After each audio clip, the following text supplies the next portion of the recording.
Hungry for spicy food and even hotter conversations? Craving community and authentic storytelling? Then join the table.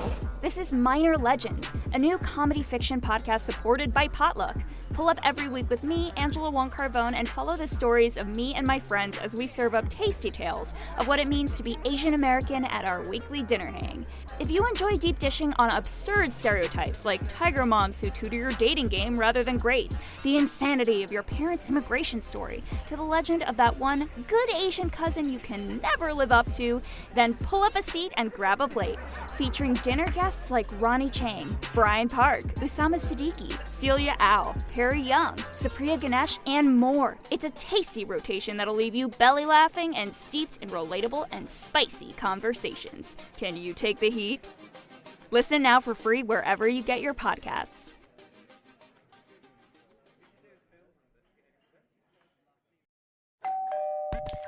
You're listening to Whoa! Potluck.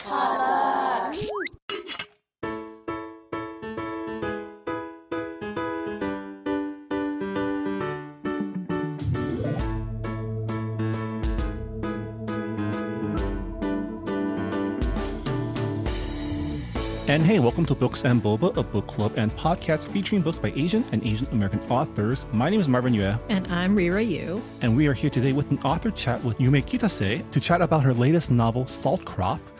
As always, Books and Boba is supported in part by our listeners. So if you've been enjoying our podcast and want to become a bigger part of our book club, head on over to patreon.com/booksandboba, where as an official Patreon supporter, you can access to our members-only Discord server. And if you join us at the Honey Boba level, you can also gain access to our monthly bonus podcast, Boba Chats, as well as the opportunity to help us pick a Patron's Choice book club pick once per quarter. So we had a pretty great chat with Yume Kitasei about her new novel, Salt Crop, which is set in the near future, which is kind of terrifying, where seas have consumed coastal cities and highways disintegrate underwater, and there are mutant fish lurking in pirate-controlled depths, and it follows the story of two sisters who are sailing on a boat to find their missing sister.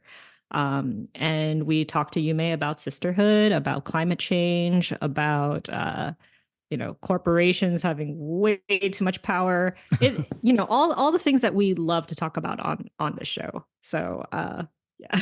Yeah, I mean, the thing about near future speculative fiction is it's pretty close to home. I think I've seen this film before. Yeah, I think Yume does a really great job painting a picture of what could happen. And I think I mentioned this in the conversation, but as a new father, it was terrifying. This was a horror story for me. But yeah, we had a really great chat with Yume, so please enjoy our conversation with Yume Kitasei.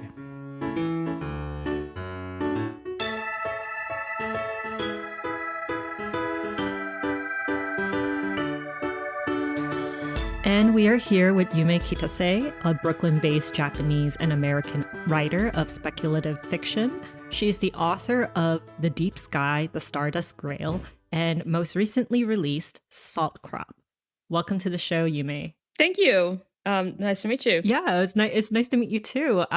So I usually like to start off our episodes with a little icebreaker, and I was looking at your bio, or maybe it was like a different interview, but yeah. I know you have 2 cats. So tell me about your fur babies. My fur babies. Yeah, no, so I have 2 cats. They're kind of old now. I got them on the day that Superstorm Sandy landed in New York. And they were about to shut the trains off, and my twin sister sort of stayed there and brought them back home on a cardboard box right before they shut the subways down. So they're our little Superstorm Sandy babies. And their names are Boondoggle and Filibuster. Which I love, by the way. Thank you. Very unique names. Yes. A boondoggle is a government project that costs a lot of money and is sort of pointless. Like, it just wastes a lot of taxpayer dollars.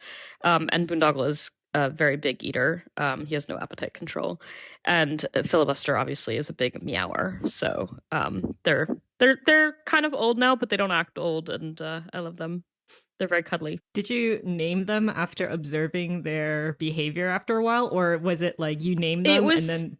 Yeah, they became the names. I mean, I named them because I thought it was funny to have like these like funny names, but that could be shortened to something that sound almost like a human. So their nicknames are Phil and Boone.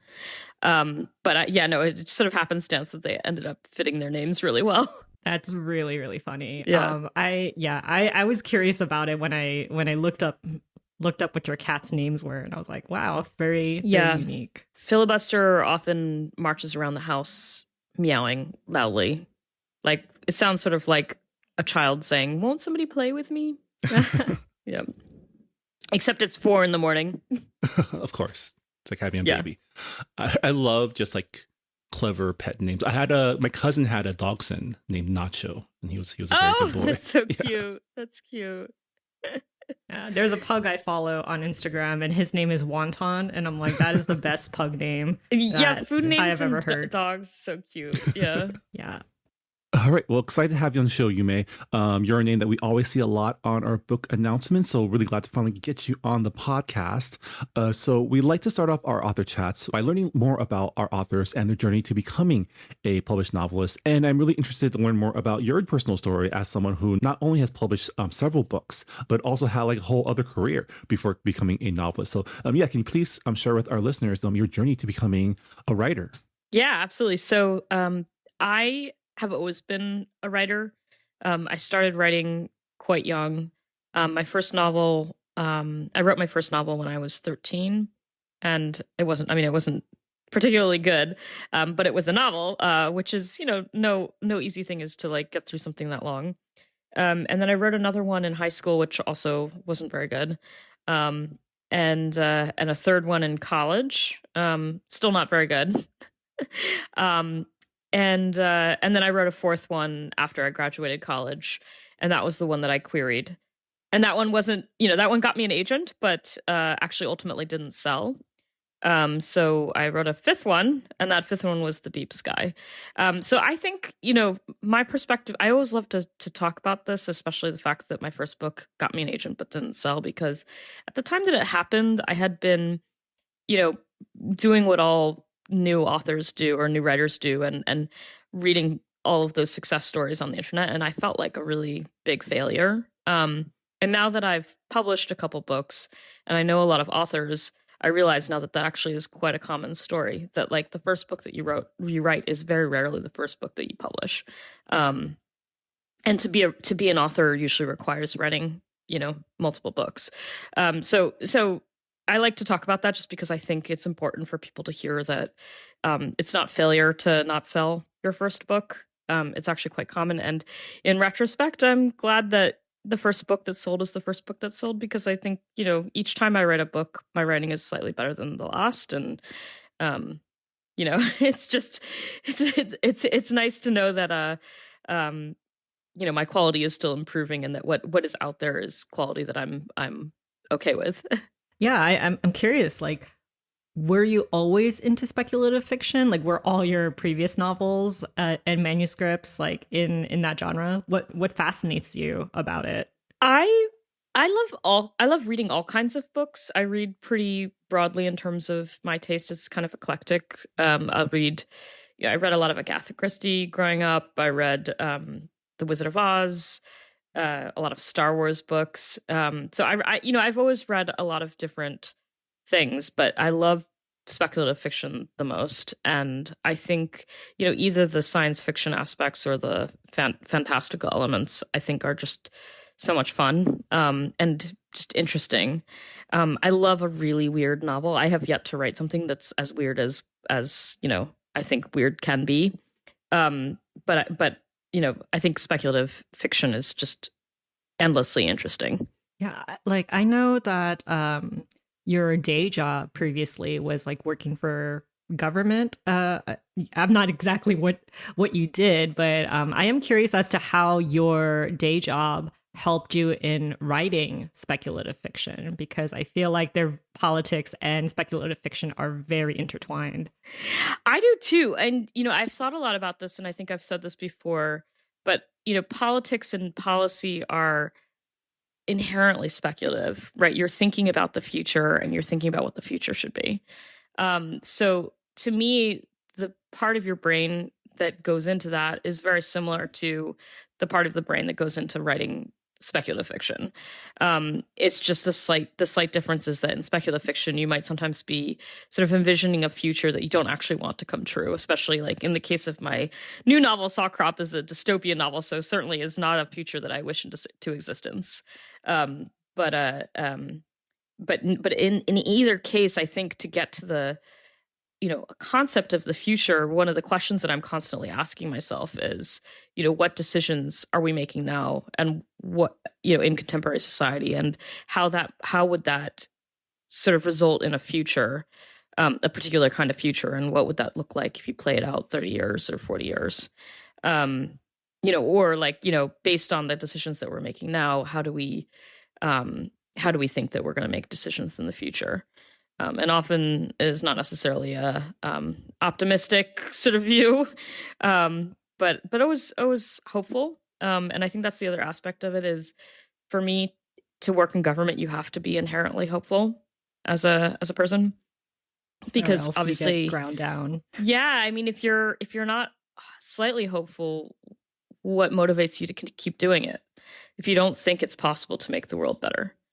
And I think that like people, I think, look at politics and think it's like a very cynical field, but actually I think the people that I know who work in politics and government are actually sort of in that vein of like, they might have cynicism to them, but ultimately I think they have to be a little hopeful, or they wouldn't be doing the work that they're doing, because otherwise what's the point?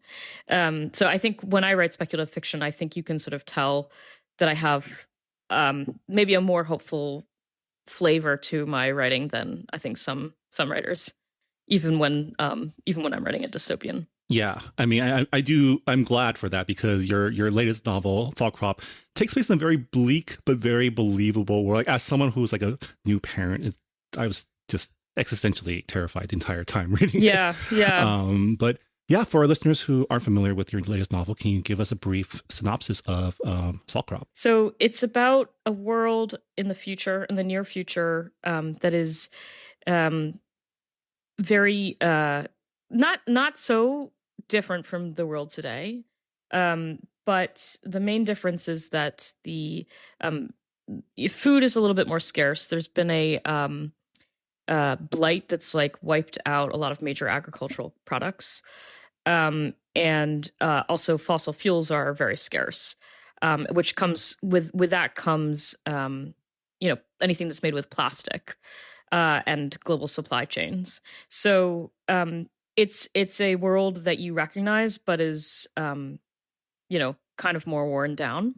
And I will also add that, as with today, who has technology and modern lifestyle it's not distributed evenly around the globe. In this case, the story starts in a place that was once prosperous and is now, has fallen behind because of, choices people have made about sustainable energy.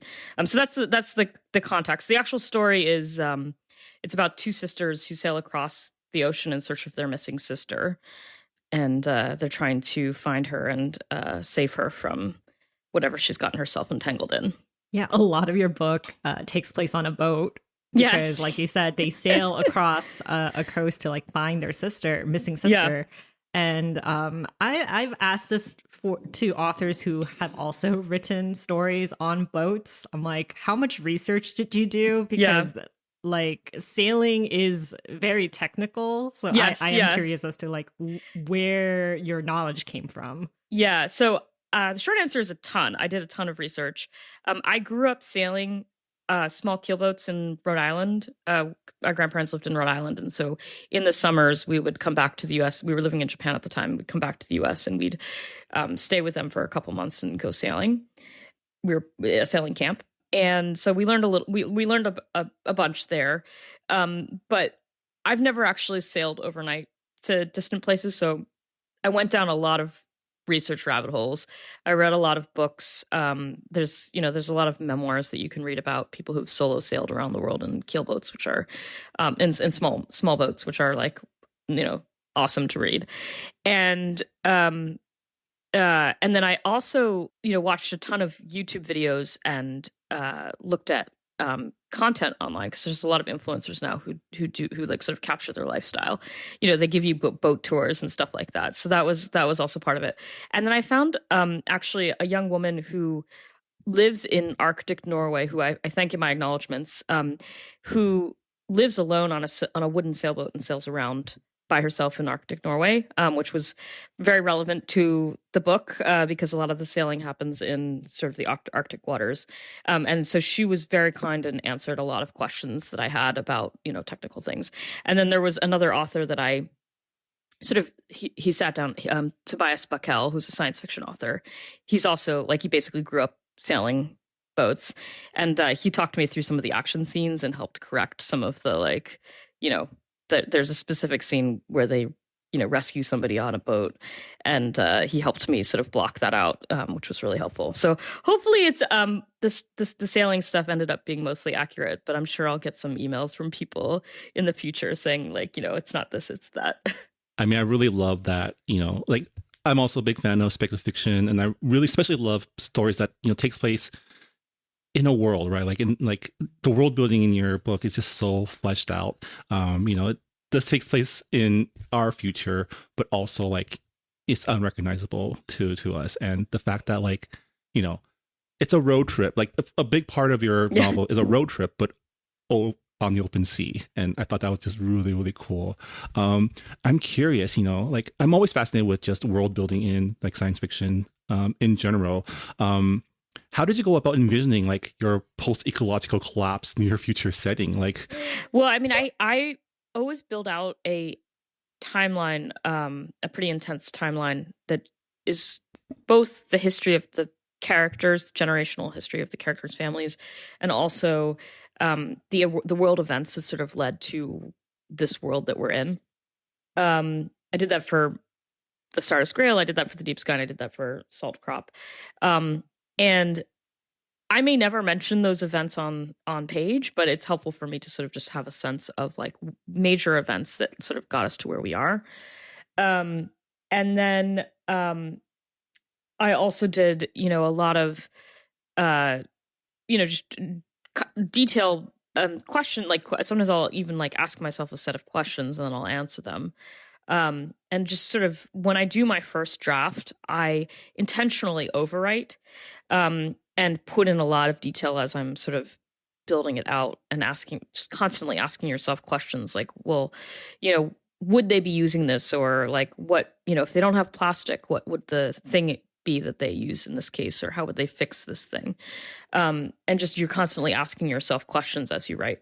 And then what I do is I intentionally, when I go back in revision, I cut out a lot of the detail that I added, because I think that when you are thinking about a good book, or any book really, I don't think the point is to like draw a really detailed picture for somebody. I think a really good book is more like a constellation of stars, where you look at the reader comes to the picture and sees the spaces and sort of projects themselves into the spaces.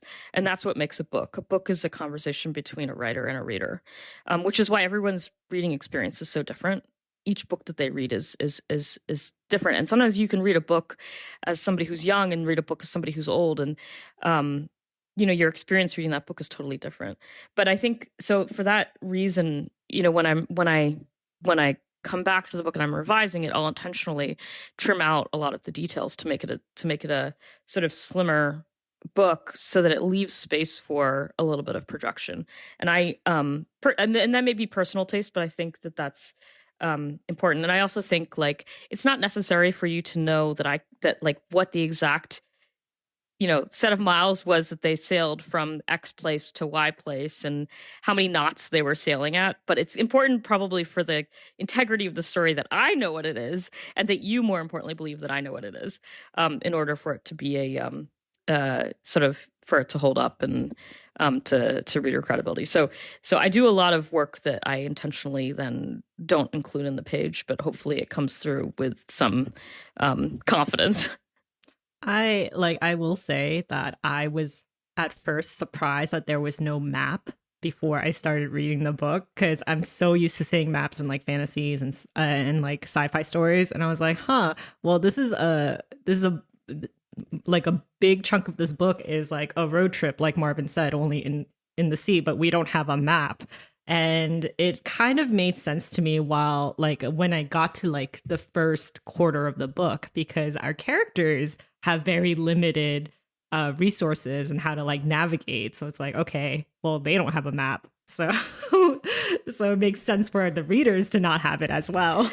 That actually was that was something that I did intentionally, and I'm actually curious to see how people receive it. But when you read a good dystopian novel, there's a lot of times there's a sort of a surreal feel to it because they don't name places. You know, sometimes it's just the town or the city, and they don't name the year. So a lot of times, and I mean, obviously, this is not like, it's not a rule. It's just something that gives certain dystopian novels a feel, is an intentional lack of detail that makes it feel like it could be anywhere, any place. And my goal, obviously, when you read it, you read it and you're like, oh, I think I can figure out exactly where this might be, which is fine. But I did want it to feel sort of like it could be anywhere. And I also wanted to create, sort of in combination with some of the detail choices, which were very grounded and very specific. And then you have this sort of intentional vagueness about the actual locations and no map, as you said. And I wanted to sort of feel like it had a nice dissonance between the surreal and the real, that hopefully makes you feel like slightly uneasy and off balance in a way that is fun. So that was intentional, and obviously if I did a map, the map would just be, it would look like the world. So I didn't want it to feel too real, which I think it would have if I had included a map, because then you would see exactly, you know, where they are. Sorry, my wife just took my son away, so I also have twins, so it's kind of cool that you have a twin too. Yeah, I'm an identical twin. Yeah. Oh, nice. Yeah, mine's are a boy-girl fraternal. Okay. Yeah. It's a very efficient way to have children. Efficient but hard. I'm yeah, assuming, both. So. Yeah. My mother had we have a sister who's 1 year older, and I have an identical twin, so you can imagine how many diapers my parents were changing. That's a lot of diapers. Yeah. Okay, so you have sisters, and I do, yeah. Yeah, so that really comes through, because when I was reading, I was like, this is someone who has sisters. They understand sisterhood. And your story is split into 3 different POVs. And, you know, I feel like that is kind of risky for a writer, because it's not so much like you're alternating chapters. Like, you stick with one sister for like a good chunk of the book, and then all of a sudden it's like, okay, we're going into a second sister's POV. And I don't know, like, I feel like that can make a writer a little bit nervous, because there's the chance where the reader might just be like, oh, I was vibing with this one character. Now the protagonist has changed. So was that always like your intention, to have 3 separate POVs and not have it be alternating chapters? You know, I looked back actually recently just to see what my proposal was. I sold this book on proposal, meaning you write an outline and you write 100 pages, and then they buy it based on that rather than the full manuscript. And the answer is no. I didn't know that I was going to change POVs at all. The plot was basically the same, but I think what happened was I got to a certain place in the narrative, and it's like a big sort of the end of a big climax, and I sort of got stuck. And so I broke through that by starting to write in second person. Which didn't make it into the novel, but I wrote the next chunk in second person from the other sister's point of view, and it just started to flow again. And it was like, you know, one of those magical moments in writing where you don't know what the book needs, and then all of a sudden it just sort of comes out, and sort of the pen sort of guides you. And as soon as I made that switch, it just immediately started flowing. And then again, you know, once I did those two, I got to another climax point, and I said, okay, like now I have to switch to the other sister, and that one I wrote in first person. And then I did a bunch of beta reads, and second person is so controversial, and Yeah, it is. I chickened out, and I was like, this is maybe a bridge too far. So I made everything into third person, which I stand by. Like, I think that was probably the right choice anyway. But I do think it's kind of interesting because there's something about the rhythm of the second and the third parts that I think you can sort of tell that it's slightly different rhythm from the first part. And I think, and the reason is because there's sort of a residue of the way that it was originally written. Yeah, I mean, I really love that you have, each of arcs follows a different sister, and they're all like, they all have their own style, right? Like Skipper, the youngest sister, it's like that's our road trip, that's our boat trip across, the sea. Carmen, the middle sister, it's more of like almost like a heist thriller in a way, in like a company town, which is also really awesome. And then Nora's, the older sister, kind of becomes a corporate thriller. So it's like three different like flavors of speculative fiction, but one cohesive like family drama. Yeah, and I think part of the reason why I think it was the right choice to switch POVs is that when you're thinking about families and how they view each other, there's always a little bit of a difference about like how you see yourself and how your family sees yourself, and how you remember things and how your sisters remember things. And so you, having read this, you'll see I played with that a little bit, where there are some key moments in their life that they each remember very differently, and how they remember it or how they experienced that moment really shaped who they are and the choices they make today.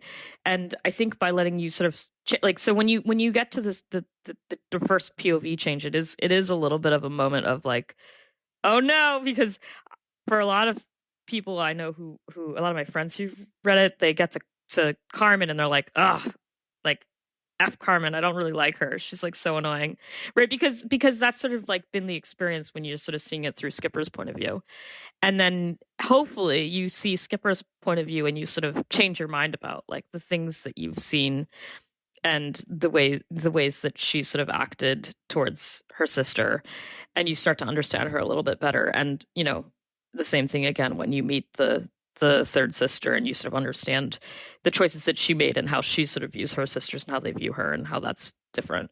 I think also like I made some very deliberate choices about pacing and how each section is paced that may be controversial. But I definitely was, especially like when you get to I'm trying to say this without like giving away spoilers, but like, I think it's meant to sort of convey a certain state of the world and the sort of inconsistency in the way that people, the way that countries sort of develop under different conditions, and how countries can have very different ways of life depending on like the conditions that they're experiencing.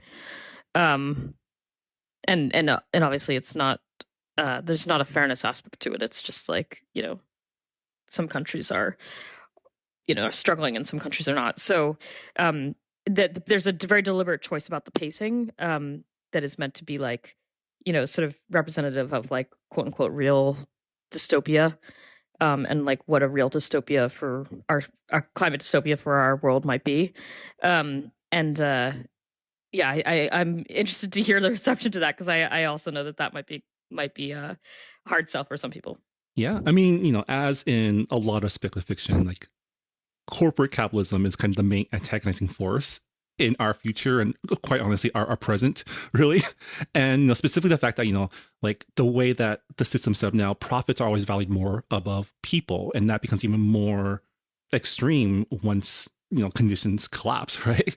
And I really enjoyed how you let each of your characters come to terms with their relationship and sometimes even complicity in the systems.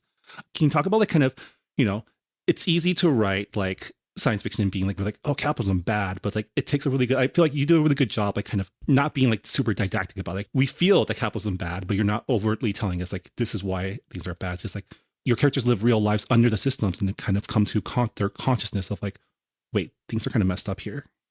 Right. I wonder if I think part of it goes back to, again, like my own life experience, right? Like I'm somebody who's chosen to work from within the system, a system that many would argue is pretty broken. Um, and you know, there are many moments where you like ask yourself, like, is this salvageable? Is what we're doing futile, or are we actually inching forward to some better future? Or what does real change in a system look like, incremental or like wholesale? And how do you have these sea changes? Because there have been sea changes in history where, you know, large swaths of people change their mind about something, sometimes in a good way and sometimes in a bad way. So like it is possible to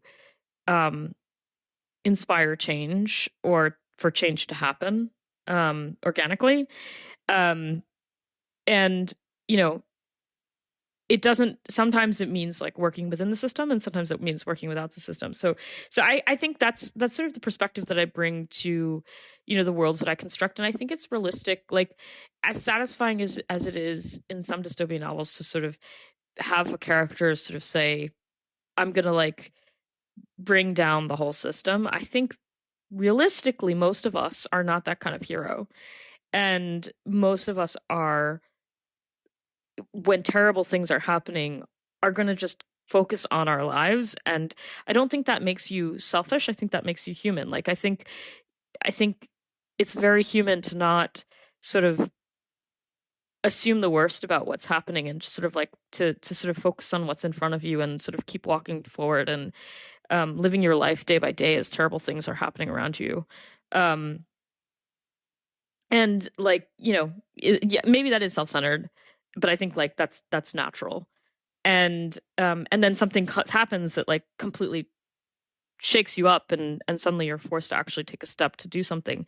And, you know, it's not really a heroic way to live your life, but I think it's a realistic way to write a character in this kind of world. Because for the most part, like the choices that we make, or you know, the things that we decide to do are not going to be like as bold as you know, some of the heroes that we read about in some stories. Yeah, I like, speaking of change, like I was just like thinking about the recurring theme in your book of like responsibility. Like not only is like this like there's individual responsibility in like climate change, but also like it's systemic, right? There are like corporations who are, you know, making it very hard for us to, you know, have collectivism to make change. And it like really brings up the question of like, how can we contribute to change when we don't have the means or energy? And you see that with each of the sisters, like they each believe they have a responsibility to like each sister, and also like their grandmother who's like, you know, slowly deteriorating. And at the same time, there's like this yearning to be selfish and to make decisions that only affect themselves and not anyone else. And they feel guilty about it. So I just want to hear your thoughts on like who are we responsible for in a collapsing world where everyone is struggling to survive? Like what is considered the right thing to do in that regard? Yeah, and I think that is, I think what you're putting your finger on is the reason that we have failed to do anything about climate change in a really broad way. Because it's very hard to care about the entire human population of the world. It's such an abstract thing. But, you know, when it's your sister, you know, of course, that's something that requires immediate action.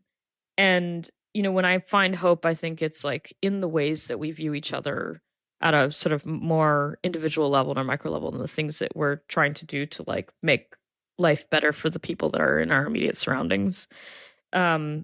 You know, that is like where you might inspire people to act. You know, when you see people sort of finally taking action, it's usually because they've suddenly realized, and this is not, I mean, there are many people who are brave and bold and caring and like empathetic, you know, and able to sort of care about things that are not immediately in front of them. And I think those people are the best kind of people. But many ordinary people, I think, until the problem feels personal, it's very hard to sort of prioritize it above your immediate needs. So, I mean, I think that was, you know, one of the things that I was thinking about as I was sort of writing this book is that, and like how, you know, you see a sort of shift in their a tension in their mindset between like, understanding that there are real problems that they're not dealing with, and also like each one of them sort of reaches a point where they're sort of forced to confront the broader things and have to decide, as you said, like, how far they're willing to go to sort of deal with it, and whether they're willing to like discard their day-to-day norms to and make any sacrifices to sort of address it. Speaking of problems they're not dealing with, the sisters, they remind me of like so many Asian families that, have had like a traumatic incident that happened in the family, but they bury that trauma and they never discuss it. And it's just like we just have to work hard and take care of each other. Like we are never going to address like all the issues, like the source of all the issues that we have. And each of the sisters, they kind of internalize their traumas in different ways. You have Skipper, who kind of alienates herself because she feels like she is left out in her family. And then you have like Carmen, who, feels like she needs to be loved by everyone. And then you have Nora, who, makes assumptions about like how people see her. And also she feels like responsible for everyone and everything. So I am curious as to like, did you think about like the Asian American context to this of like, yeah, like we don't talk about our problems? It's funny. I'm half Asian, so I'm half Japanese, half like white American, formerly puritanical, and the like quote unquote WASP culture is actually kind of similar in this respect, where like you don't necessarily talk about, like, if somebody's sick in the family, it's not necessarily like the major point of conversation, like somebody in your family might be sick and you might not even know, because you don't talk about it. But and so it's like I would say actually it's not an intentional thing. Like I think it's just like because of the like combined background sort of comes through like that. It's like in both cases, I think you don't talk about certain things, and I think that makes for a much more fun subtle conflict. Like it's everything is subsurface and subtextual, and you don't necessarily like have a big confrontation about it. There are many things that they're sort of overdue to talk about that they haven't talked about for years. Yeah, I mean, in addition to being a great piece of speculative fiction, it's also a really great family drama. And when that confrontation happens, it's just cathartic. Yeah. Yeah, and they finally realized that maybe they were wrong about some things, right? Yeah. I mean, each of the sisters, they're unreliable narrators. Like we find this out with reading each POV, and they have misconceptions about each other, and there's like a lot of miscommunication, and it's just like, as someone who does not have sisters, I do find it like very interesting and funny that you have like sisters who are willing to sail across like the ends of the earth to save you, but at the same time you're pissed off at them and you're just like, you made my life so hard, like how could you do this to me? Can you like talk just about like the dynamics of the sisterhood in your book? Yeah, I mean, I love stories that are about relationships that are not romantic. I think it's so interesting to like explore that sibling love, because it is a love that is not based necessarily on pure understanding.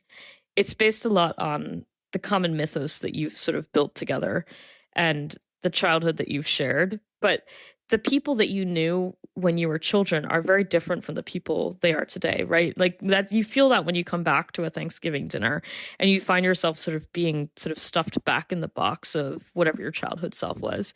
And that's I think in a nutshell is like what makes siblings so interesting, right? Because you have this loyalty and love, and it's all based on something that happened 20 years ago or 30 years ago, and you may not know them as well as you are so confident that you think you do, but at the same time it sort of doesn't matter whether they're still the same person that they were back then, because your tolerance and your level of forgiveness and your how much you value them and like are willing to sort of sacrifice for them is great. And I love stories that do sibling quests like that, because I think it's so interesting to sacrifice so much, or be willing to sacrifice so much for somebody that you may ultimately not know as well as you think you do.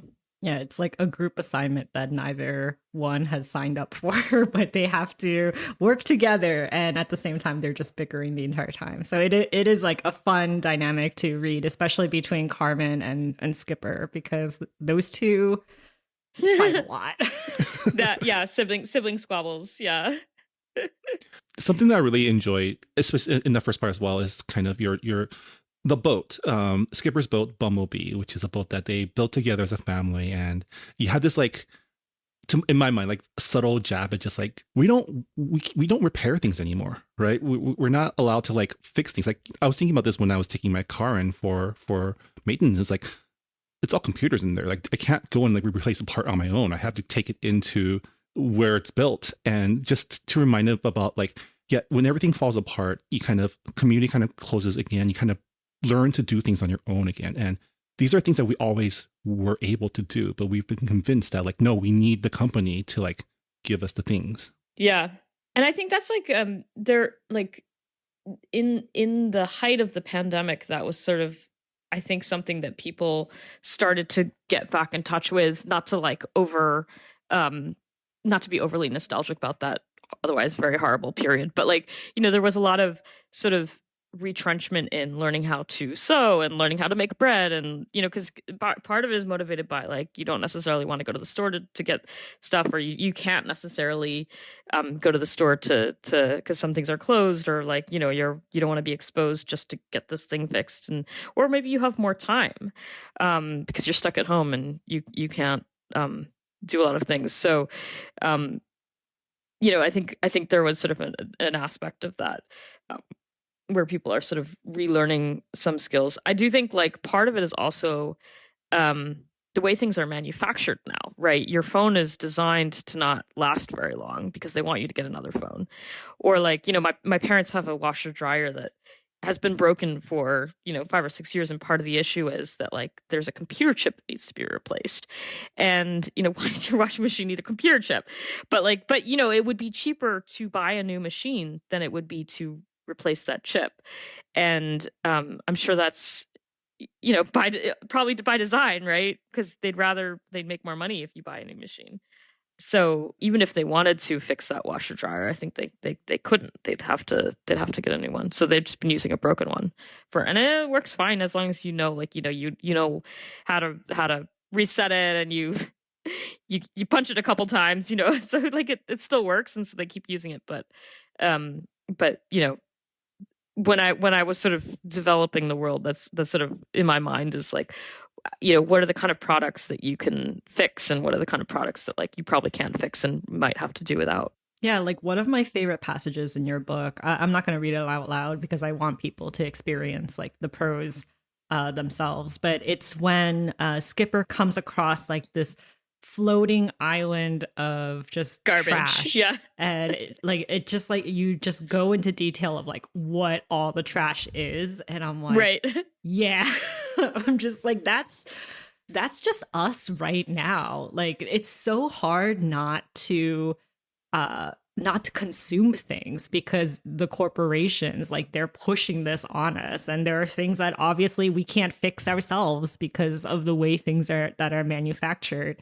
And just like how just looking at the stuff that got trashed, it's just like it's like looking at a fossil, like just like this archive of history. And it's a little sad because you think about like how, when I think about the pandemic, of course, it was like a horrible time. People were dying and like losing their jobs and stuff. But it was also like a very hopeful time for climate change because not overnight, but like very shortly after, like there was like no cars on highways. Mm-hmm. Like we saw like an immediate change. And yeah, we live in LA, and the skies were blue for that the entire skies like were for 2 blue. years. Animals were coming back, like traffic related deaths plunged. Yeah, and then like the air got cleaner.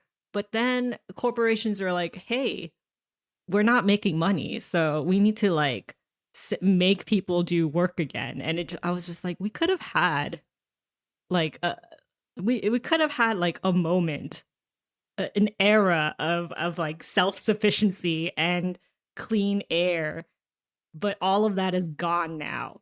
And like, so like reading that passage, I was like, yeah. And that's and us. Also like I will just say, when I was revising that passage, I was sort of, it may not read this way when you read it, but I want you to know that I did think very carefully about what I was including in that list. And a lot of the things that are included in that list are moments of joy and, pleasure. So it's not meant to be just like a condemnation of our lifestyle, because I think that would be too simplistic. Like, I think a lot of times, like the things that we, getting on a plane is terrible for the environment. And not getting on a plane means, not getting to sort of explore the world. So it is a tough choice, I think, for a lot of people, even knowing what the impact is. And, it's so each of those, when you read that passage, like each of the objects in it are sort of meant to be things that are like actually, not just like throwaway things. I mean, they are throwaway things, but things that, some like, of those things were at treasured. one point. Yeah, exactly. Were treasures at one point. Yeah. I mean, the world is bad, but we need our joy. Yeah, like, exactly. The world keeps churning. Yeah. The delight of like, putting a quarter in a machine and getting a bouncy ball, It's like, yeah. We've been kind of like talking about anti-capitalism and just like how these big corporations are making it kind of impossible to have effective climate change. Can you tell us your inspirations for renewal, which is like the big bad in your book? Yeah, I mean, I think that in some ways is like the least speculative aspect of that book, because there are a lot of things that happen now in agriculture, in the agricultural industry, that are basically already true. And so in fact, like some of it was actually like not that much of a stretch. But so I did a lot of research into, reading books about the current agricultural industry and pesticides and how genetically modified crops, were developed, and how that sort of interplays with the pesticide industry in a way that, like, makes you very concerned. And then I just took it like, one step further. But I would say actually that is like in some ways like the nearest near future aspect of the book. A lot of the elements that you're reading there that are like both dystopian and also like currently true. Well, also like it kind of felt historical to me in some ways, because like of the way, like there's a setting in your book, it's Vault City, and it's I'm not going to tell you guys why the sisters are there, but it is a company town, and currency is just, company points. And it reminded me of like slavery run plantations in America where they had like also sharecropping. Yeah. Right. Or the northern company towns where like you'd have like, garment factory workers, who, usually like lots of young women who were brought in and sort of were working for low wages and also being docked to pay for, cost of living. So definitely there are historic sort of foundations for them. And also just like you said, it is like the least speculative part of your book, and also just like reminded me of the industrial prison complex, because like that is also tied to agriculture. Now here in America, they are using prisoners for pretty much slave labor on the fields, and I'm like, oh, okay, this is a little bit too close to our reality, but that's what makes it engaging in storytelling. Yeah, I mean, I went to business school, I studied business, and understanding how decisions are made on a corporate level, we're already in like a dystopic place where like numbers are more important than people.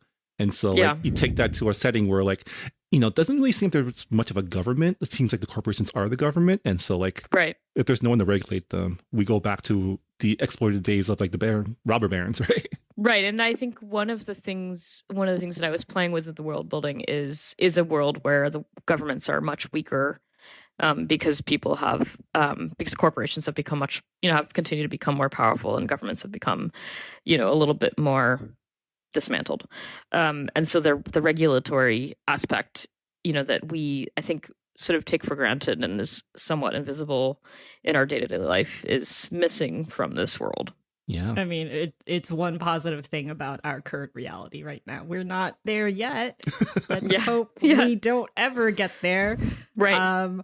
So we're nearing the end of our talk, and this was like so much fun talking to you. Yeah, thank you so much.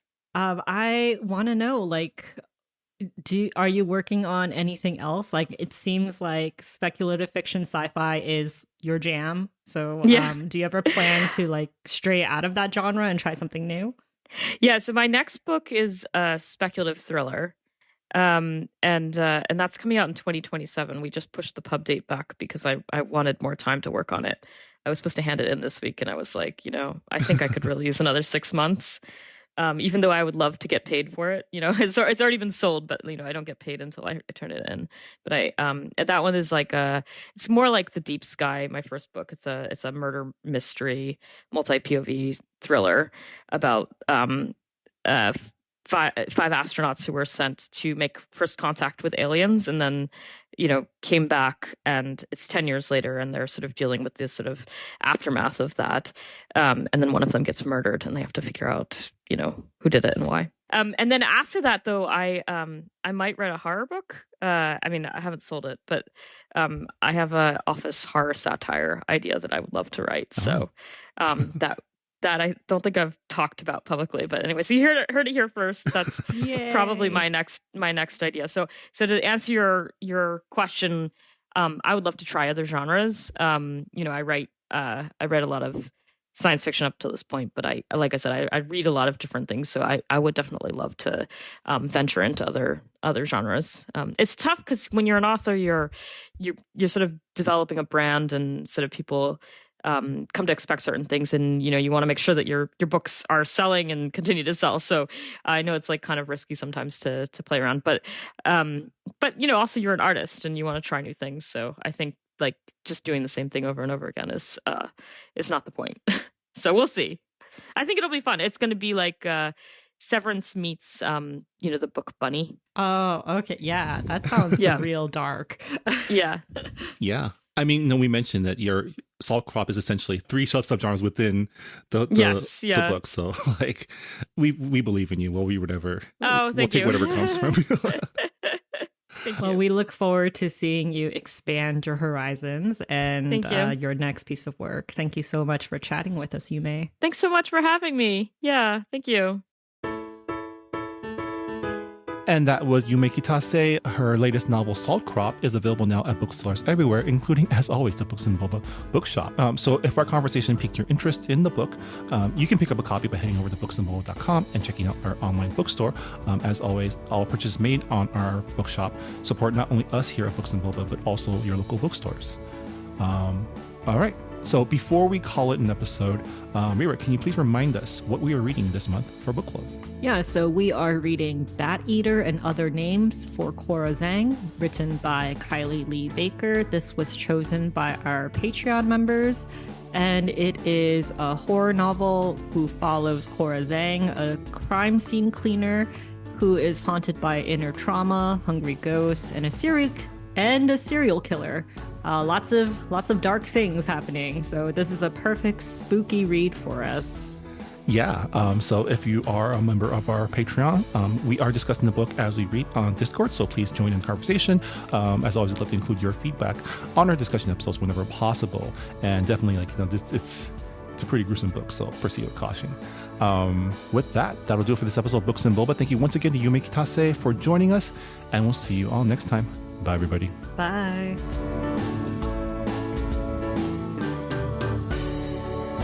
Thanks for listening to Books and Boba. This podcast was hosted by Marvin Yue and Rira Yu and edited and produced by Marvin Yue. Follow the book club on Twitter and Instagram by going to @BooksandBoba and engage with us on Goodreads on our Goodreads group. You can also check out past episodes of the podcast by going to booksandboba.com and by subscribing to us on your favorite podcast app. Don't forget, you can support Books and Boba and Asian American authors by purchasing books at our bookshop.org account. Check out the link in our show notes and also at booksandboba.com. Books and Boba is a proud member of the Potluck Podcast Collective, a collective of Asian American hosted podcasts featuring unique voices and stories from the Asian diaspora. Learn more about the collective and check out our fellow Potluck shows by visiting the website podcastpotluck.com. Thanks for listening.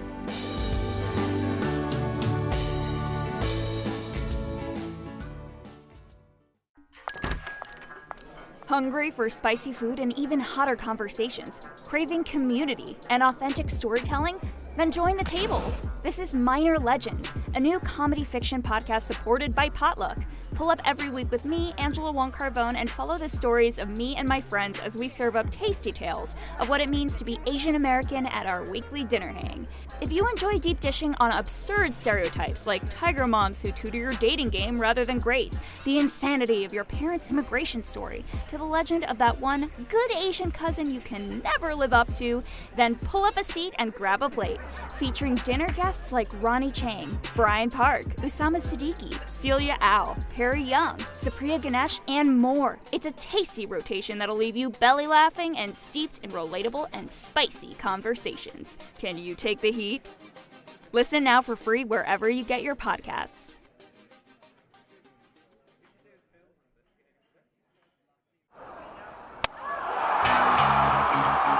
I'm Kim Cooper, and I co-host the podcast Asians in Baseball alongside Naomi Ko and Scott Okamoto.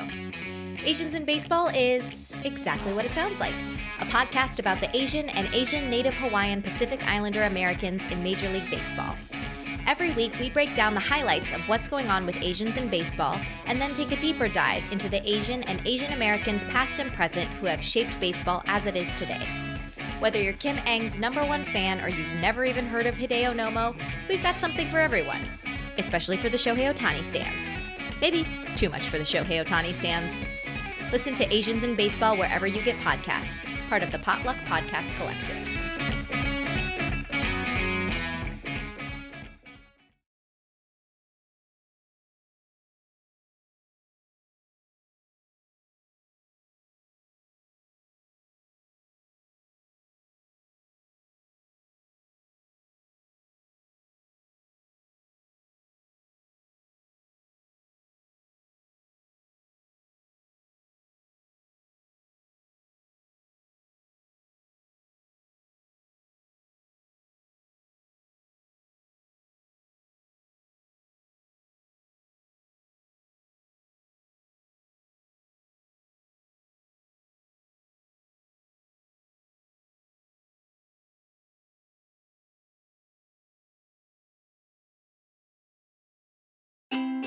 Great news! The Korean Drama Podcast is back for our 6th season. The Korean Drama Podcast is the podcast about watching Korean dramas by people who don't watch Korean dramas. Hosted by Candace, Jane, and me, Kim. Wait, if it's our 6th season, can we still say we're people who don't watch Korean dramas? I'm sure it's fine. Let's just call it character development, which we love in K-dramas. For our new season, we're recapping the hit 2025 romantic fantasy series Heavenly Ever After, about an elderly couple who reunite in the afterlife. Only he's now in his 30s while she's chosen to appear in her 80s. Awkward. So join us each week as we discuss the highs and lows of the afterlife in Heavenly Ever After, episode by episode. Part of the Potluck Podcast Collective.